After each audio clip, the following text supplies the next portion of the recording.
Shabbat Shalom mga kapatiran, araw po ng Biyernes, pero ito po yung pitong araw ng linggo, the seventh day of the week mga kapatid. Kaya nag-observe po kami ngayon ng araw ng mamamahinga. At shalom din po sa mga kapatiran na iba ang inyong araw ng pamamahinga. Tuwing tayo ay mayroong Shabbat gathering, meron po tayong Torah reading.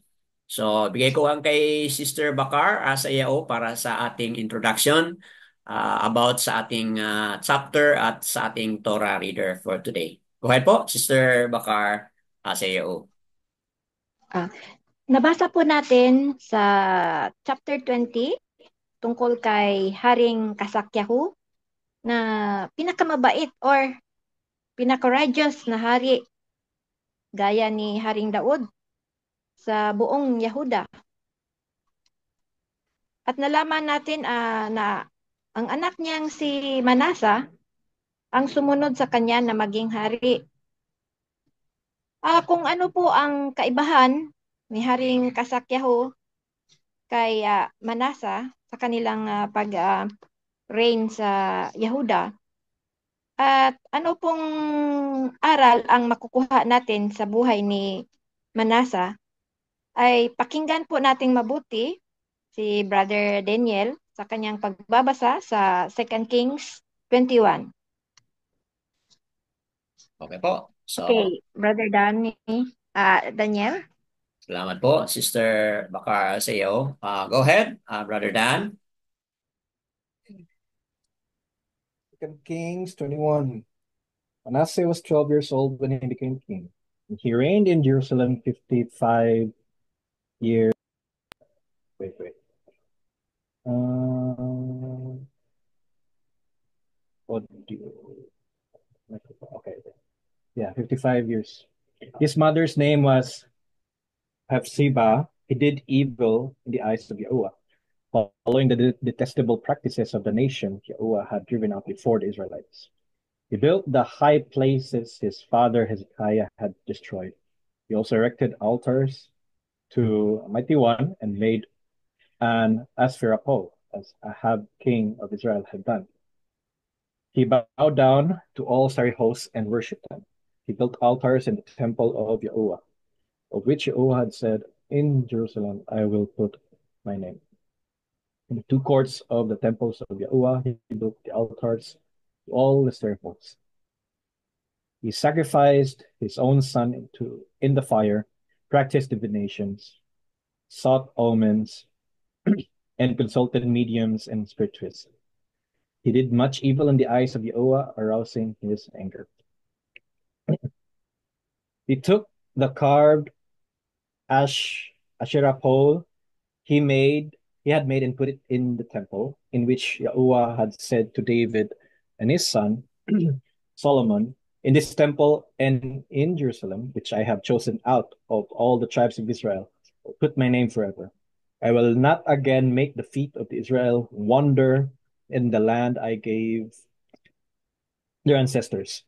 If only they will be careful to do everything I commanded them and will keep the whole law that my servant Moses gave them." But the people did not listen.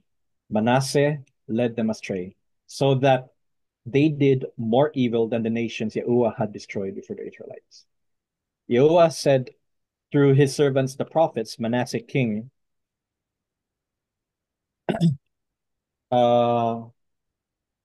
king of Judah had committed these detestable sins. He has done more evil than the Amorites who preceded him, and has led Judah into sin with his idols. Therefore, this is what Yahuwah, the Yah of Israel, says: I am going to bring such disaster in Jerusalem and Judah that the ears of everyone who hears it will tingle.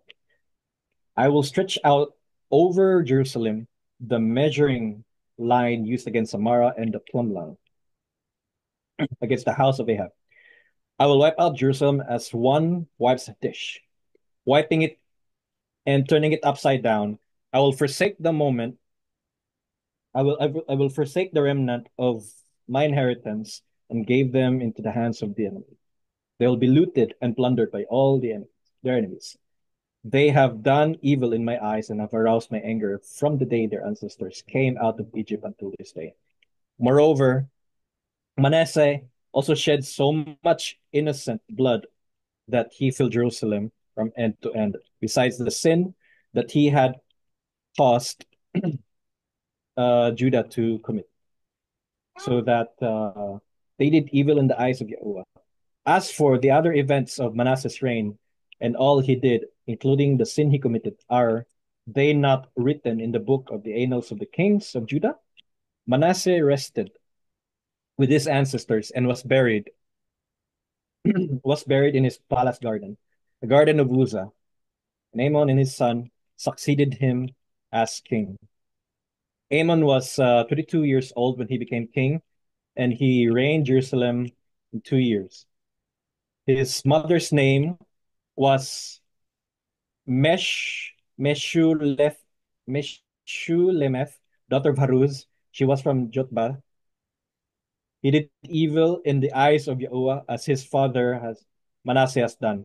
He completely he followed completely the ways of his father, worshipping the idols of his father had worshipped and bowing down to them.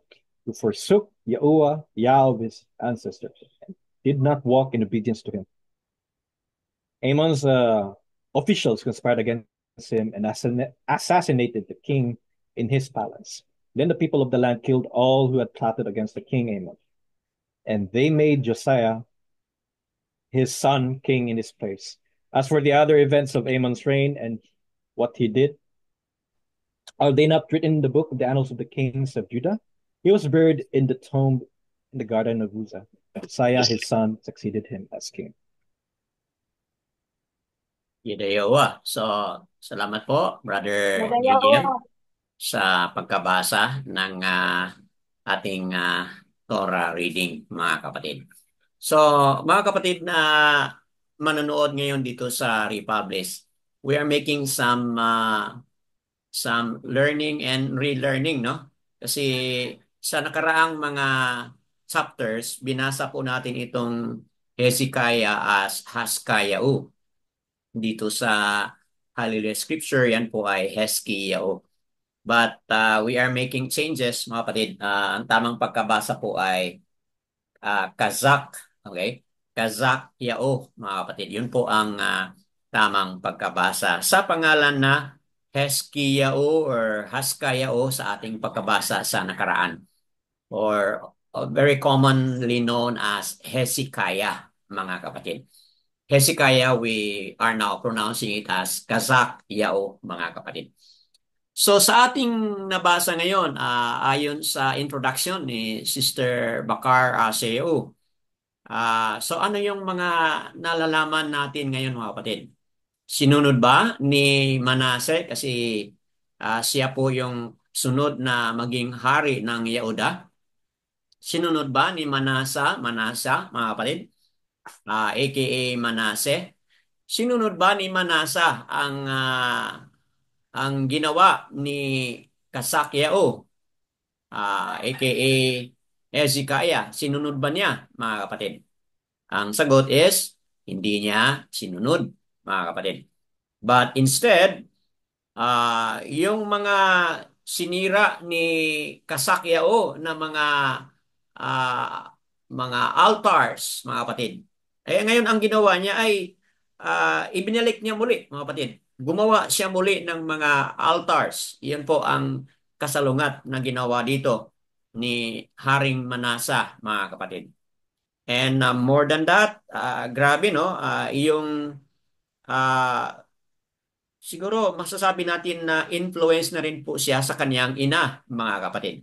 Kasi ang kanyang ina ay ganoon din po, masasama po, mga kapatid, ang kanyang ginagawa, no? Paano ba natin masahin ito? Kapsiba, okay? Kapsiba or Hepsiba. Kapsiba, mga kapatid, no? Itong kanyang nanay, who is also a worshipful, idolatrous, mga kapatid, no? Itong nanay ni Manasa, mga kapatid. So, that being said, tatlong mga hari ang pinag-usapan natin dito. nung namatay na si Manasa, pumalit ito si Amon, mga kapatid. And then, after kang Amon, sino yung pumalit sa kanya? Josiah, no? Josiah po, mga kapatid. Kung ating ano po ito sa Yehudyat, itong Josiah, sa Holy Scripture, ito po ay Yoshayahu sa Holy Scripture. But kung ating pong ibalik sa restored ito po ay Yasha. Okay? Yasha Yau, mga kapatid. Yasha Yau. So, tatlong mga hari, Manasa, Amon, at Yasha Yau, mga kapatid. So that being said, open tayo ngayon for discussion, mga kapatid. Ano pa yung mga natutunan ninyo? Ano yung take ninyo dito sa tatlong mga hari? Ah, wala na si Kasakyao, ang kaniyang anak na si Manase ang take over. Then after Manasa, rather Amon, and then Yasha, Yau, mga kapatid, yung nag-take over. So, let's open now for sharing and discussion po. Who would be the first one to share, having given and expounded more on the background of pangalawang Malakiam, chapter 21. Okay po, open na tayo for discussion. Who will be the first one to share? Go ahead. Sister Bakar Asayao, you wanna share something? Go ahead po. Okay, po. Sabi po dito sa verse 2 na si Manasa does evil in the sight of Yahuwah. He reversed every good thing that his father Kazakyahu had done. Hmm. Kaya mula verse 3 up to 7 or at sa verse 16 ay mabasa natin na ang mga ginawa ni Manasa na kabaligtaran sa mga reformang nagawa na sana ng kanyang ama na si Kasakyahu. Tama. Dito makabasa tayo ng kanyang mga pinagagawa na hindi maganda. Halimbawa, yun na nga nasabi mo, Brother Dan, na napaalis na at natanggal na sana ang mga high places na siyang pinakamahirap at hindi magawa-gawa ng mga maraming hari ng Yahuda.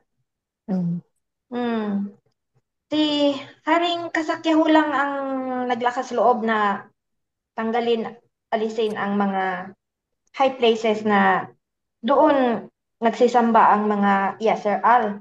Opo. Imbis na sa templo sa Jerusalem sila magpunta. At isa ring karumal-dumal na ginawa niya ni Haring Manasa na doon mismo sa loob ng templo, naglagay siya ng mga idols, ng mga images doon sa loob ng templo. At dahil sa maraming mga kasalanan ni Manase at dapat ay parusahan na siya ni Abayaua despite na nagpadala na si Abayaua ng mga propeta na magsabi sa kanila, nag-warning. Binigyan na ng warning na kung hindi sila magbabago ay paparusa si Abayawa sa lugar ng Yahuda at Jerusalem. Tama. Pagkatapos ng verse 18 na nagsabing si Manasa ay namatay at nilibing, wala na iba pang detalye tayong mababasa tungkol kay Manasa. At para sa akin,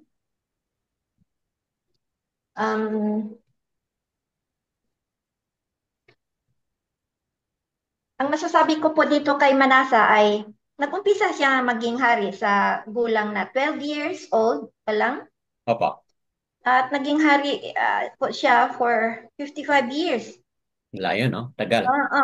Siya ang pinakamatagal sa lahat ng nanilbihang bilang hari ng Yahuda. Masasabi man nating masama siyang hari, ngunit hinayaang maging hari ng napakatagal. At mabasa natin dito natin masasabi na si Yahweh is in control of everything at siya lang Tama. ang may alam sa lahat ng kanyang mga desisyon. Tungkol dito sa buhay ni Manasa, wala nga tayo dito sa Second Kings mababasa tungkol pa kay Manasa, pero dito sa Brother Dan, sa Second Chronicles pala, Opo. chapter 33, verse 11 to 13, ay may detalyeng ibinigay na nagsabing si Manasa ay binihag ng mga Assyrian army at dinala sa Babylonia. At sinabi sa verse 12, basahin ko po sa Tagalog, Second Chronicles 33 verse 12 to 13. At nang siya ay nasa pagkapighati, siya ay dumalangin kay Yahuwah na kanyang aluwa at nagpakumbabang mainam sa harap ng aluwa ng kanyang mga ninuno. At dito sa verse 13, at siya ay dumalangin sa kanya at siya ay dininig at pinakinggan ang kanyang panalangin at ibinalik siya sa Jerusalem sa kanyang kaharian. Nang magkagayoy, nakilala ni Manase na si Yahuwah ang siyang aluwa. Dito sa mga verses na ito, nalaman natin na nagsisi pala si Manasa at nagpakumbaba kay Yahuwah. At pinakinggan ni Yahuwah ang kanyang mga dasal. At di lang yan ang malalaman natin dito sa Chronicles 33 tungkol kay Manasa. Sa mga kasunod na verses, 13 to 16, ay mabasa natin na pagkatapos siyang iniligtas ni Abayao sa kanyang kalagayan, na talagang siguro naghirap siya doon sa Babylonia, ay nagbago siya at bumait. Dito sa verse 16, sinabi dito na inutusan ni Manasa ang Yahuda na maglingkod kay Yahuwah, ang aluwa ng Yasar-al. Brother Dan, mas maganda ang ending dito ni Manasa sa Second Chronicles kasi nagsisi siya at bumalik at naglingkod kay Yahuwah hanggang sa kanyang huling araw. Ang nakuha kong lesson dito ay mapagpatawad talaga si Aba Yahuwah. Gaano man tayo ka makasalanan, ay kung tayo'y magpapakakumbabat, magsisi, ay dinggin niya tayo. Yun lang po, Brother Dan. Opo. So, kaya pala na-extend siya ng 55 years o umabot siya ng 55 years. So, merong moments na inalaw ni Aba na naghirap siya, nabihag siya doon sa kanyang mga kaaway at doon nagpakumbaba siya, nag-humble down.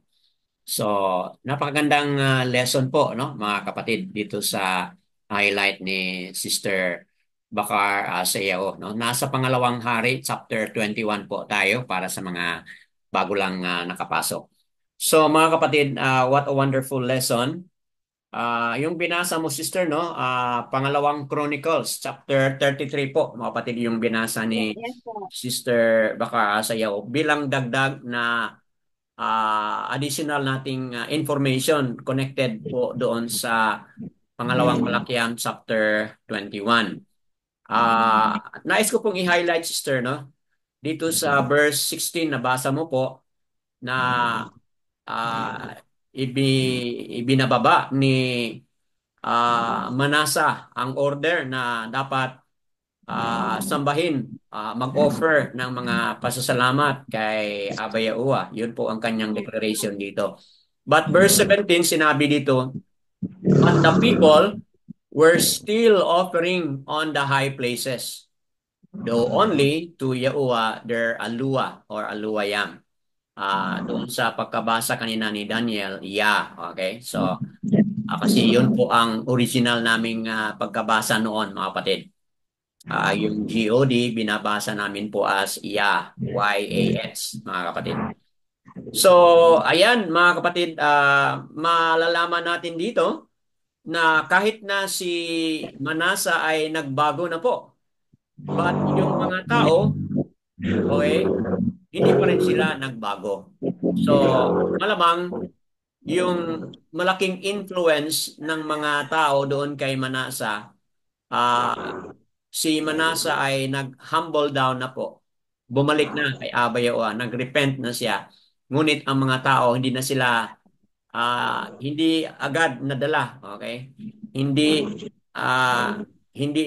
right away na influence yung mga tao na magbalik kay Abba Yahuwah, mga kapatid. Kasi nga po, ito yung nangyari, okay? But the people still offer doon sa mga high places, mga kapatid.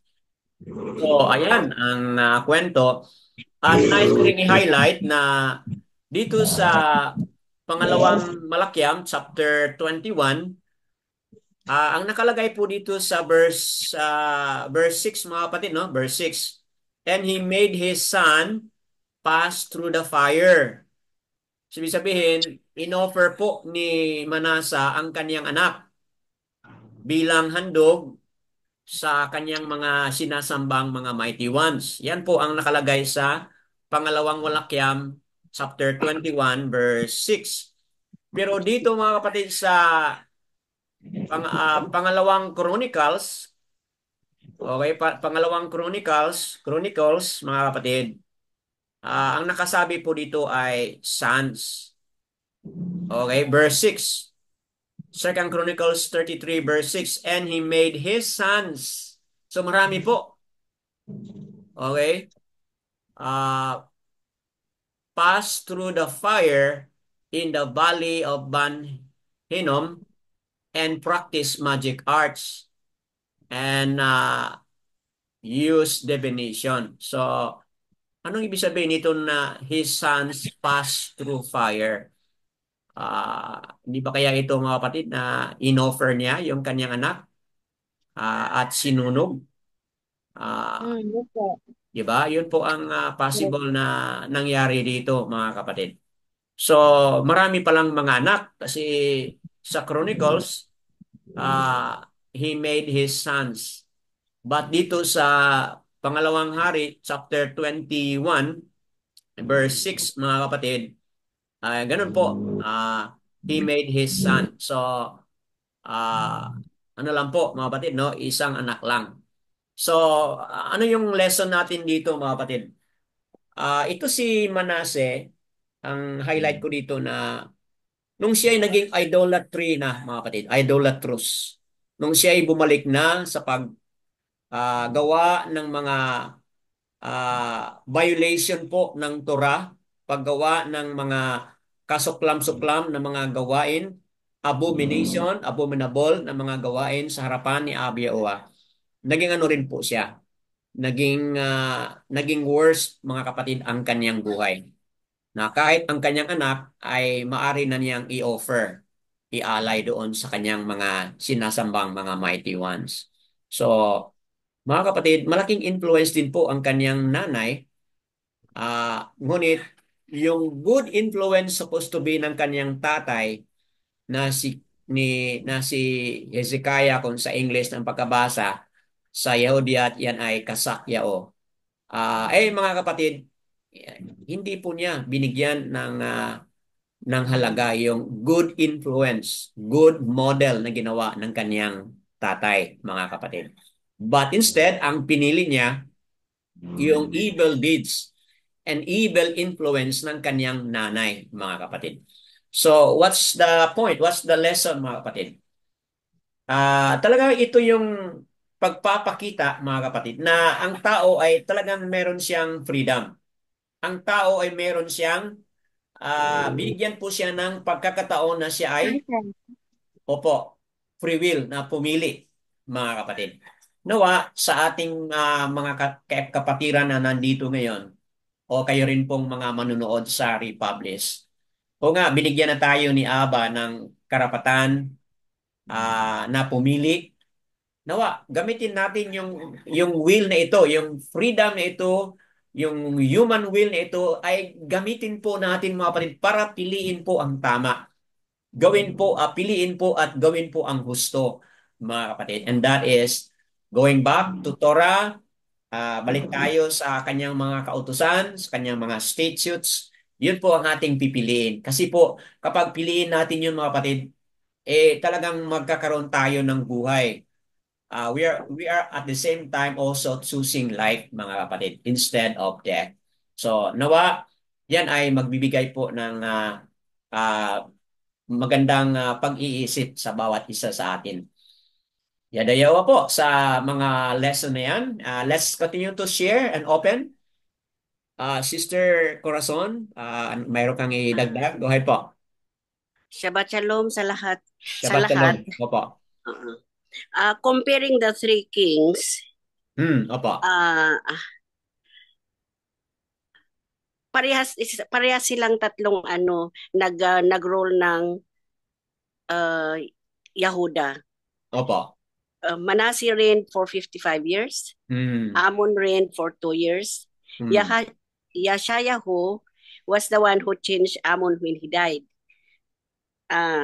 Another comparison, Manasseh and Amon did evil in the eyes of Yahuwah. Tama.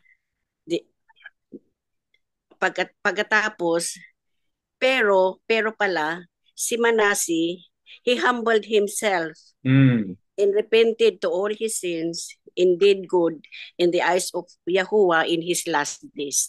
That is 2 Chronicle 33:12-13. Tama po.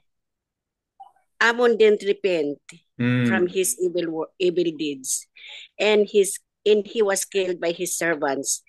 Na mababasa dito sa 2 Chronicles 33 verse 23 and 24.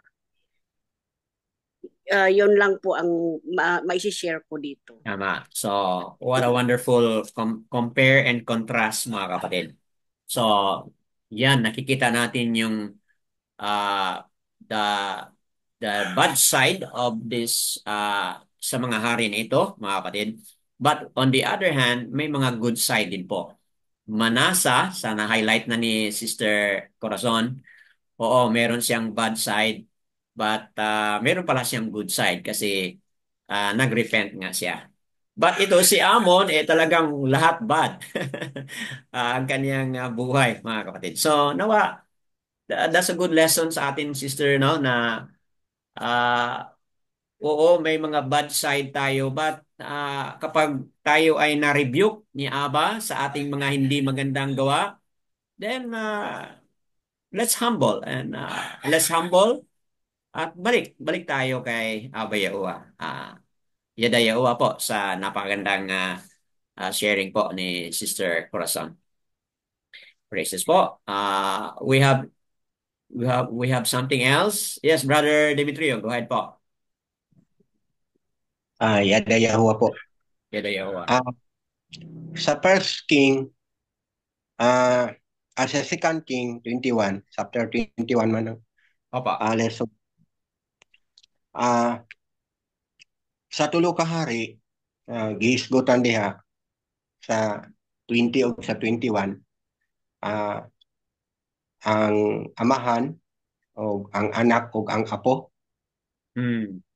So Sa akong analyze sa kinabuhi sa Apo, mubura kayo ang iyang tuig nga nahimo siyang hari. O wala mo taas ang iyang kinabuhi. Namatay siya. Tungod kay dautan ang iyang gibuhat. Nagsunod siya sa iyang amahan. Wala tayo nabasa diha sa Second Chronicles o sa First Chronicles nga kinising maong hari nagrepent. Tinuod tong sinti ni Sister Leah kaganina. Kung atong tanawon ang kinabuhi ni Manase, sa verse 21, chapter 21, naghulagway sa pagkadautan ni Manase. Wala maghulagway sa iyang pagkamayo. Kay ang hulagway sa iyang pagkamaayo dito sa Second Chronicles. So, ang hulagway karon akong i-highlight kining diri sa 21. Tungod kay dunay karumal-dumal nga massacre nga gibuhat ni Manase sa Jerusalem. Mabasa ng 15 to 14. So, grabe ang iyang gipamatay nga mga tao sa Jerusalem. Naligo sa dugo ang tibuok Jerusalem tungod sa iyang gibuhat nga bisan ang mga walay sala, walay labot, iyang gipang patay. Kung mabasa nato ang sunod nga mga kinabuhi diyan, malambigitan paghihapon ang kinabuhi ni Manase nga siya ang author sa dautan nga buhat sa mga Israel, sa mga kaliwat. Siya ang hinungdan sa dautan sa mga tao sa Hudyo. So, mura siya gihimong idol sa pagkadautan.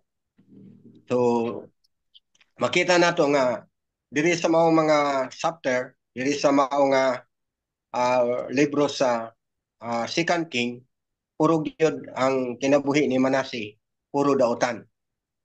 So, gihulagway kini sa atong kinabuhi nga kini ding kinabuhi nga gisunod ni Manase. So, gisupak niya ang tanan nga kagustuhan ni Aba Yahuwah diha sa iyang pagkahari.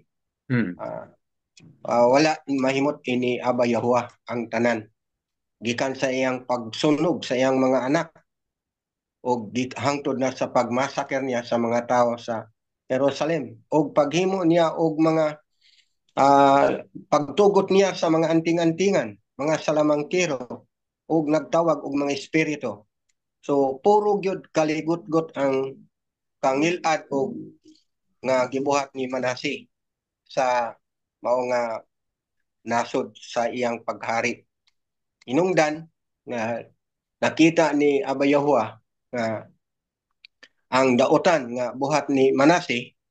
So kung atong malantawan dito sa sunod nga mga chapter nga mao gini ang hinungdan nga ang Huda ug ang Jerusalem gikaligut-gutan pag-ayo ni Aba Yahuwah hangtod sa atong karon.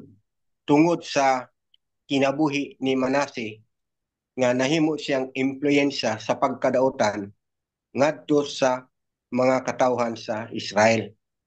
So, dili ko magisgot sa maayo nga nabuhat ni Manase kay magian man to nato. So, siguro nahisgotan naman to kaganina. Pero, ang akong i-highlight diri nga atong lantawon kining gibuhat ni Manase nga dili maayo kay duha ra man gyud ang buhat sa tao, maayo ug dautan. Sa tubangan ni Yahuwah nakahimo tag maayo ug nakahimo tag dautan. O kining nabuhat ni Manase naka-record o nabasa nato nga kining tanan nga dautan nga buhat ni Manase wala mahimot ini Aba Yahuwah kay naka-impluwensya kini sa mga tao o naka-daot kini sa iyang pangalan o namansahan ang Huda o ang Jerusalem sa iyang pagkadautan. Nga I hope nga doon natin mga lesson nga makutlo diri sa kinabuhi ni Manase nga sa panahon nato karon,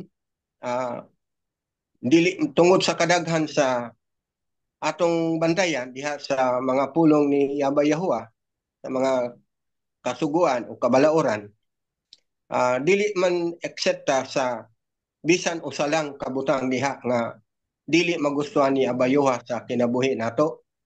So may tendency nga kung naamang gyud tay nahimo nga dili maayo diha sa tiila ni Aba Yahuwah, so atong pamalandungan, atong tun-an o atong pangatanon si Aba Yahuwah kung Aba Yahuwah maayo ba niya akong desisyon, maayo ba niya akong gisulti, maayo ba niya akong gibuhat. Kay aron dili ta mahisama kang Manase nga diin nahimong impluwensya sa daotan nga mga buhat o sa daotan nga mga plano o sa daotan nga mga desisyon nga wala gikahimot-an ni Aba Yahuwah. Kay ang desisyon ni Aba Yahuwah sa una ug sa hangtod karon, kung daotan gyud na sa mga pananaw. Kung maayo gyud na para sa iya ug dili gid niya sa mausab. Ug diha na nato makita sa kinabuhi ni Ezekias nga amahan ni Manase nga diin proud ta para sa iya tungod kay siya hari nga matarong ug hari nga nagsunod kang Yahuwah ug nag-alagad kaniya nga matinud-anon. Opo. So atong panahon karon walay rason nga makapili gyud ta ani.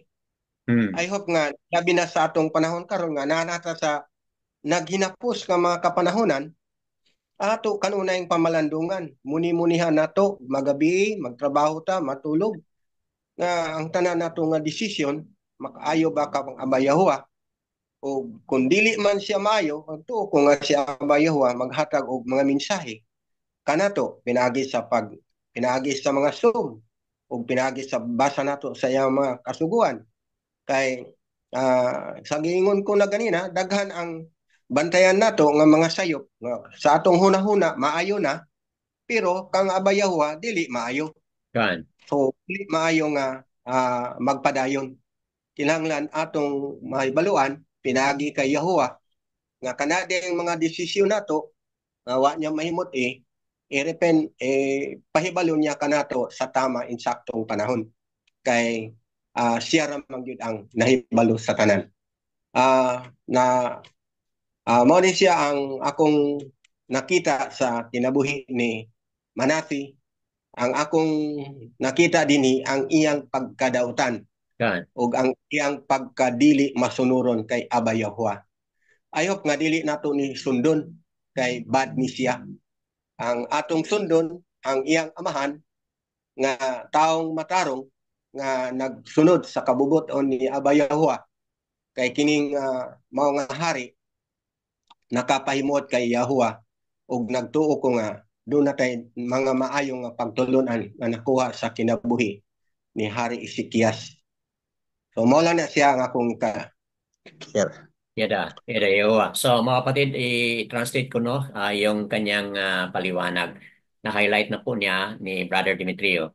Na-highlight na po ni Brother Demetrio na he also mentioned na oo, may good side batay po sa pangalawang Chronicles chapter 33.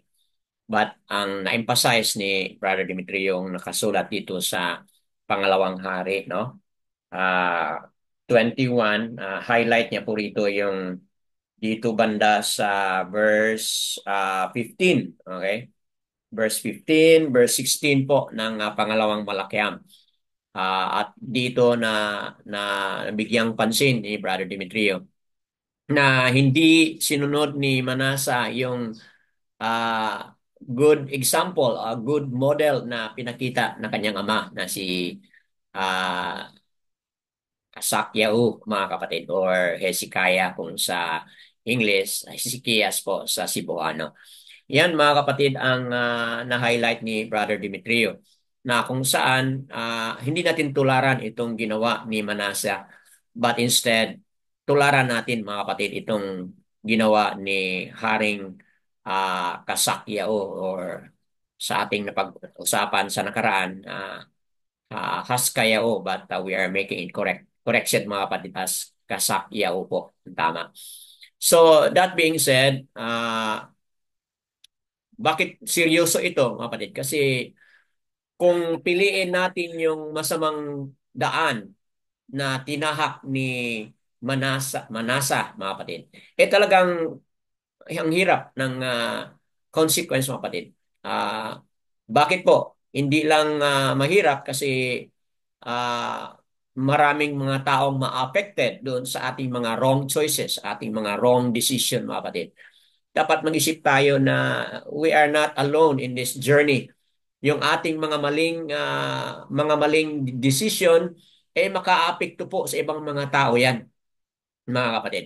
Kaya ng mga nangyari dito, after kang Haring Manasa, yung mga nagsunod na mga hari, talagang ginawa yung kaniyang mga hindi magandang gawa, mga kapatid. So, ayan, malaking maidulot po na ah, severe consequences doon sa mga nakapalibot sa atin, doon sa mga nakakilala sa atin. So, mga kapatid, don't just think of yourself. Think that whatever decision you are making, whatever decision we are making, mga kapatid, we are eventually affecting people who are among us, who are with us, circle of our friends, immediate family, at ang buong community rin po, mga kapatid. So, that being said, sabi po ni Brother Demetrio, talagang pagmuni-munihan natin ito at maging seryoso tayo na maging obedient at sundin natin po yung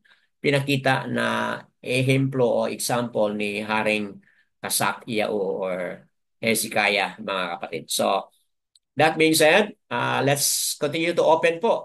Meron pa bang nais na mag-share? We have something, we have a new attender here using Tecno KL4. Welcome po sa ating Torah reading ngayon. We're having this Torah reading on Pangalawang Hari, 2 Kings chapter 21 po ang ating na-highlight dito. Okay, nandito na po si Sister Mariam Yadayaowa po, Brother Kevin. Okay, anyone else? Meron pa bang mag-share? Go ahead po, Sister Bakar Aseo. Go ahead. Additional lang po, Brother Dan. Opo, go ahead. Masasabi ko po na tinutupad talaga ni Abayaw ang kanyang salita na kung magsisisi tayo ng ating kasalanan, Opo, ay handa siyang magpatawad. tama. Sa tinagal-tagal po na sa loob ng 55 years ay nagpakasama si Manasa, at sa isang pagsisisi at paghingi ng tawad ay pinatawad agad siya ni Abay Yawa. Correct. Sa ating panahon ngayon na may mga sitwasyon na may mga tao na nagpakasama at sasabihin nila sarili na sa kanila ako maghingi ng tawad pagka before ako mamatay. Pero di natin alam kung kailan tayo mamamatay, bigla na lang tayo mamatay, hindi tayo makahingi ng tawad. Opo. Yun, malaking problema na although binigyan si Manase ng pagkakataon na buhay pa siya at naghingi ng patawad, ay sa pabor at awa na ni Abayawa yun. Opo. Pero tayo, kung magmatigas tayo na magpakasama na at hintayin natin na kailan tayo gustong magsisi, ay makahuli na ang lahat. Tama. Yun lang po, Brother Dan. Akan. So, napakagandang additional connection doon sa what has been highlighted, mga kapatid, sa unahan. So, yan po, napakagandang reflection na ating gagawin, mga kapatid, no? Kasi, oo nga, may awa, may habag, si Aba, sa bawat isa sa atin na magbalik loob at magsisi sa mga kasalanan. But hindi po natin alam, mga kapatid, no? Kung how long yung paghintay ni Aba sa atin, mga kapatid, no? Hindi natin alam yun. So, uh, if you hear His voice, mga kapatid, if Abba Yahuwah is knocking at the door of your heart through this teaching video, let's not harden our heart, mga kapatid. Right away, balik tayo sa Kanya, mga kapatid, upang matanggap natin yung biyaya, yung baraka, yung patawad na ating hinihingi. At mula diyan, mga kapatid, uh, lakad tayo na matuwid. Lakad tayo ng tama ayon po sa kanyang Torah, mga kapatid. Yada Yahuwah. Akan. Oh, Yada yawa. praises po. Praises kay Abba Yahuwah. Anyone else? Let's open more. Meron pa bang mag-share o magdagdag, mga kapatid?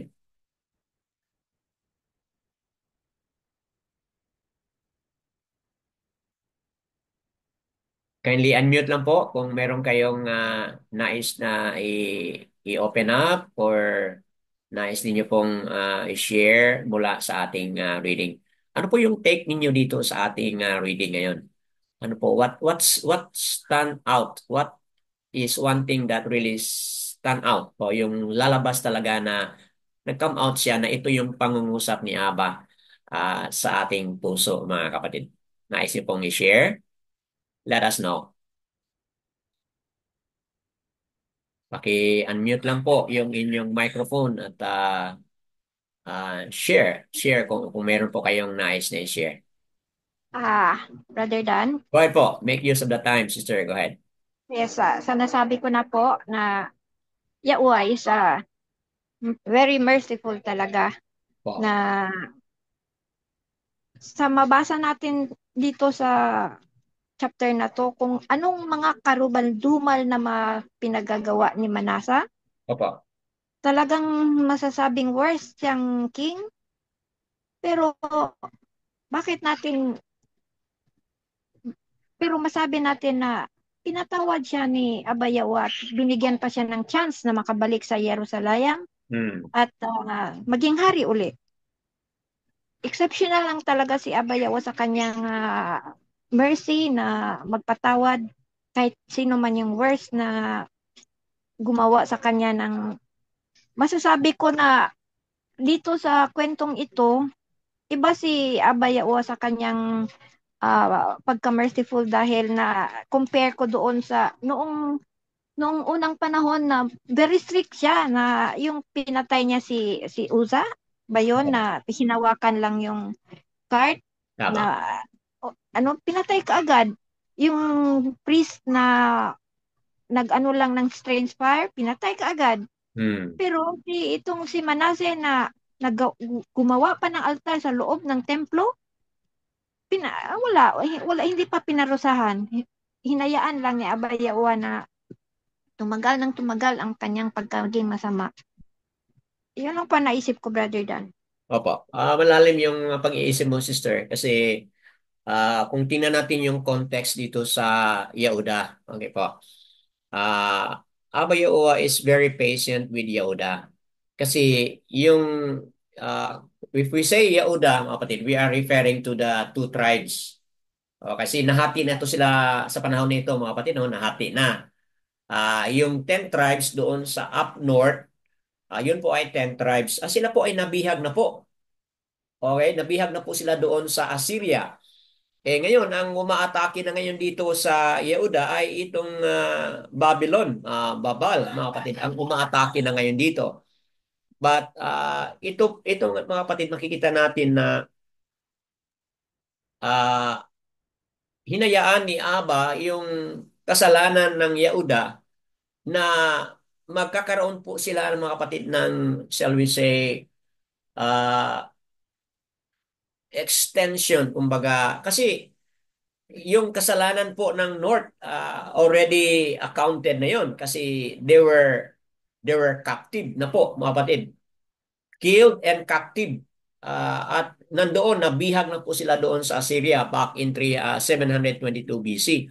But ang Yehuda, nagpatuloy pa sila na naging matatag, mga kapatid. So, that being said, Abba Yahuwah is in the context of Manase, mga kapatid. Abba Yahuwah is making is doing something sa Yahuda na nagbibigay sa kanila ng chance, mga kapatid, na makita nila yung kindness, yung habag ni Aba, makita nila. Kasi kung ano yung ginawa ni Aba sa kanilang kapatid na northern tribe, na bihag na po, mga kapatid. Aba Yahuwah was very patient. So siguro sa tingin ko, di ba kaya dahil kay Daud, mga kapatid, na Aba Yahuwah was Yes po. Possible po. Yes extending po. Aba Yahuwah was extending His kindness and His mercy sa Yehuda dahil kay Daud, mga kapatid. And to give them a lesson na kung hindi talaga sila mag-give up or magbalik sa kanya, talagang mapahamak sila. Yun po ang pinaka strong na message dito. Gayon din po sa naipakita na ni Manasa, mga kapatid, na kahit ano pa kadumal-dumal yung kanyang ginawa, bloodshed, anything na ginawa niya hindi maganda, mga kapatid. Pero pinakita ni Aba na si Manasa ay bumalik sa kanya at nagkaroon na naligtas si Manasa dahil mubalik siya. So tingin ko, mga kapatid, this is a very deep concern na tiningnan ni Aba hindi lang individual na si Manasa but tiningnan ni Aba yung buong Yehuda na nagbibigay siya ng yes po. mensahe. Yes. Opo, nagbibigay siya ng mensahe na Aba Yehowa is giving them chance to repent. Kasi kung hindi sila mag-repent, then talagang mapahamak sila sa darating na judgment na ipaabot ni Aba sa kanila. So, it took them 136 years bago pa nag-umpisa na napahamak na nga, kinubkob na nga ng Babal o Babylon ang ang Jerusalem, mga kapatid. At yun ay tuluyang na capture na silang lahat, mga kapatid. So, yada yawa sa ganon na mga pananaw, hindi lang individual yung atin tiningnan, but in the context po kung ano yung kindness ni Aba Yes na po. Understand. pinaabot niya po para sa buong Yahuda, mga kapatid. Yes po. Yada yawa. So, praises po kay Aba Yawa sa kanyang mga salita. Brother Demetrio, parang meron kang idagdag o Sister Mariam, meron kayong i-share?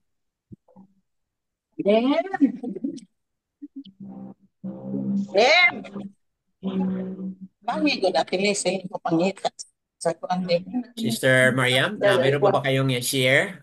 You wanna share something po, Sister Mariam? Okay po. Brother Dimitri, if you have something, okay. So kung wala po, paki-mute lang po, mga kapatid. So, mga kapatid, yun po ang ating napag-usapan dito. At ano kaya kayong mga manunood sa Republish? Ano kaya yung mensahe ni Aba sa inyo? What is Aba Yahuwah telling you out of this story and out of this teaching video? Nawa po meron kayong mga pagmuni-muni or mga pag-reflect kung ano yung dapat na inyong kukunin na mga lesson mula dito sa ating napag-usapan na, mga kapatid. Someone else would like to share? Please unmute lang po and then share us your thoughts, mga kapatid. Okay, mga kapatid, kung wala nang mag-share, then let me share this to you, mga kapatid, na sa ating pananaw dito, tayo po talaga ay naniniwala sa apat na mga titik sa pangalan po ni Aba Yahuwah na kung saan nakasulat dito sa Hallelujah Scripture, sa BYNB at Sefer. At ito rin po ay nadiskubre doon po sa Dead Sea Scroll.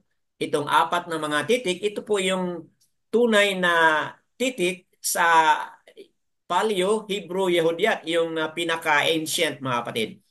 Reading from right to left, ya, ha, u, ha. So, dalawang ha na ang ibig sabihin niyan, mga kapatid, ay titik na H. But ang titik na H, mga kapatid, basahin po natin yan as AH. Kaya letter Y itong ya plus AS kaya maging ya. and then letter U itong sa gitna, letter U. So, Yahoo. Bakit Yahoo? Kasi AH ito AH plus U, kaya maging Yahoo or Yahoo. And then ang last ay Yahoo or Yahuwah, mga kapatid. Yahuwah po, Yahuwah ang ating Aba na makapangyarihan, at ito yung pangalan po ng anak na si Yahusha. First three letters po ay ganoon din po ang first three letters sa pangalan ni Aba Yahuwah. Yahu, mga kapatid, and then itong last ay second to the last, Shan, parang W, but ito po ay titik na Shan, SH. Ganon. And then, parang letter O, mga kapatid, but ito po ay A. So, Yahoo, Yahoo siya, mga kapatid. Yahoo siya po ang Messiah na ating tagapagligtas. Yahoo ang ating Aba na siyang dakilang manlilikha, mga kapatid. So, that being said, kung kayo ay first time ninyong manood o makinig sa ating republish, ito rin po ay nagbibigay ng aral, patutuo, na talagang mas mabuti po na tayo ay balik na sa ancient name. Kasi po, ang pagkilala sa pangalan is key, a key to our journey towards salvation, mga kapatid. Okay? Bakit po? Kasi Yoel chapter 2 verse 32 po, mga kapatid. Call on the name of Yahuwah and you shall be saved. So kung tayo ay tatawag, mga kapatid, sa pangalan ni Yahuwah, talaga ay maliligtas po tayo, mga kapatid. Okay? Maliligtas tayo kapag tatawag tayo sa pangalan ni Aba Yahuwah. Call on the name of Yahusha, mga kapatid. Acts chapter 2, Acts 4 verse 12. There is no other name given under Shamayam or under heaven and arats, mga kapatid. Only the name Yahusha. Ano ibig sabihin ng Yahusha? When we call on the name Yahusha, we are declaring Yahuwah saves. Okay? Yahuwah delivers. So, yan po mga kapatid ang ating napag-aralan today. Nawa itong teaching video na ito ay patuloy na magbibigay po ng mga magandang aral at application po sa ating buhay. Lalo na sa mga panahon ngayon, mga kapatid, na nasa mga challenges tayo, nasa mga tough times tayo. Nawa nakilala natin ang totoong pangalan at ang mga lessons na ating pinag-aralan dito ay maisabuhay din po natin, mga kapatid. Alang-alang sa esteem and praise and honor ng ating Aba, mga kapatid, walang iba, Aba Yahuwah and Yahusha Hamashiach. Akan, mga kapatid, all esteem and praises kay Aba Yahuwah.